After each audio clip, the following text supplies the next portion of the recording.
देखी क्रोधरे कहिले वचन म सरिषि मोर वरदान तुषारे आस काहि पाए मो ठारू प्रयोजन नाही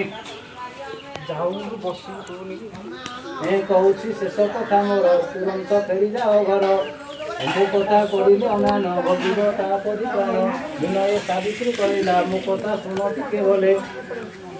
तुम्बे जे संयमी पुरुष स्वभाव तुम्भठारे रोष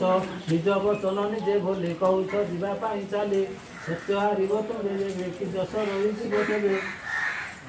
हे स्वामी कैरस मोर जन्मर भेष हे तुमर जीवर तुम्बे तो देछ स्वामी को प्राण नेउछ मुझे टई सती नारी संभव नहिब किपरि रिजी नरते उत्तर दिवते जमजे होइले चकित केमिति हारिबे ए सत्य सेही सत्यर रक्षा पाई जमजे निरुपाय होई होइले सावित्री तू काहि तुम्भर जय अछि होई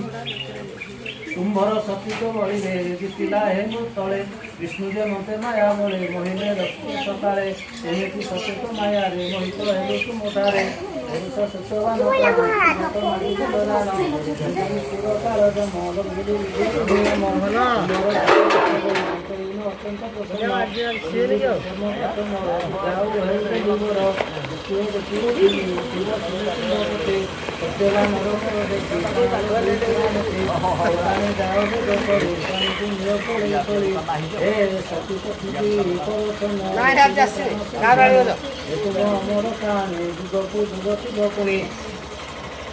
प्रकृत पवित्र वाणी बड़ा जीवने रमजे एवं सद्धान सावित्री पढ़िले प्रणाम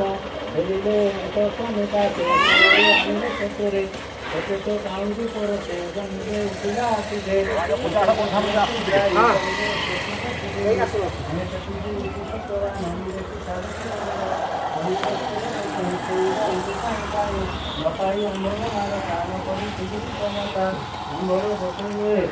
कुमारी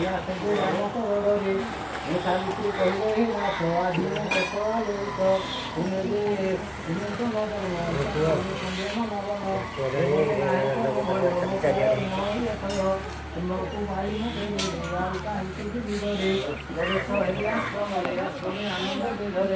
राजा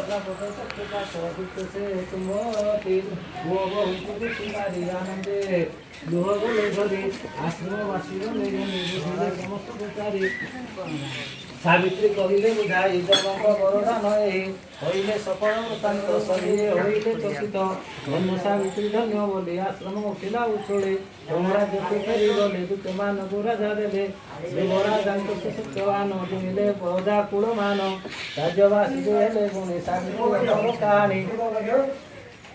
एमिति किसी दिन गला ज्येष्ठ मास माला तुमरी लक्ष्मी नारायण सावित्री कहिले विधान कालंब नीलकंठ प्रांगण।